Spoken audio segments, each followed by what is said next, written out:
Welcome po sa panlasa ni Kuya Jay. At dahil nga po maputi na po ang buhok ng daddy, nag-request nga po siya dyan na magpakulay ng buhok.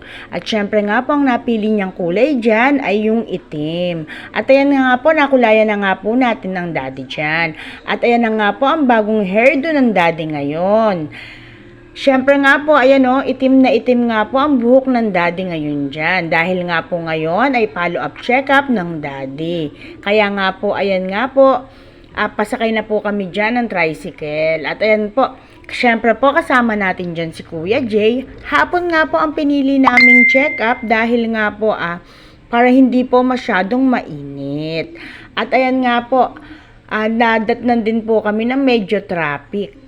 Nandiyan na nga po kami sa loob ng ospital. At pagka-check-up, dito na nga po kami sa McDonald's naghapunan. At ayan nga po, nag-iintay na nga lang po tayo dyan ng order. Siyempre nga po, habang iniintay natin ang order dyan, nagkwentuhan muna po tayo dyan. At ayan na nga po, dumating na nga po ang order natin dyan. Siyempre nga po, nag-order na rin po tayo dyan ng manok at kanin dahil nga po, iinom ng gamot ang daddy. Kaya nga po, dito na po kami naghapunan sa McDonald's.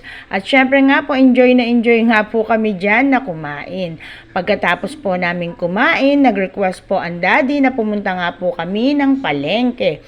Dahil nga po, bibili nga daw po ng bagong mantil ang daddy. Yung lalagyan po niya ng mantil yung kanya pong lamesa.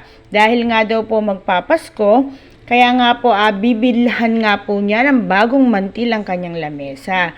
At syempre ang napili ng daddy ay yung may mga prutas nga po na design dahil nga daw po magpapasko. Pagkatapos po ay pumunta po kami sa bilihan ng mga ulam. Dahil nga po ang gusto nga daw po niya bukas ay almusal niya ay longganisang bawang. Kaya nga po ayan nga po bumili nga po tayo dyan ng longganisang bawang. Pagkatapos nga po ay nakita ni Kuya Jay ang kanyang kaibigan na sa Isagani. Kaya nga po ayan bumili rin po tayo dyan ng kalahating kilong baka. Ayan para masabawan naman po natin. At pagkatapos nga po natin dyan, ay lumakad-lakad na nga po tayo dyan para nga po bumili naman tayo ng kamatis. At ayan nga lang po, dyan lang po yan sa may gilid.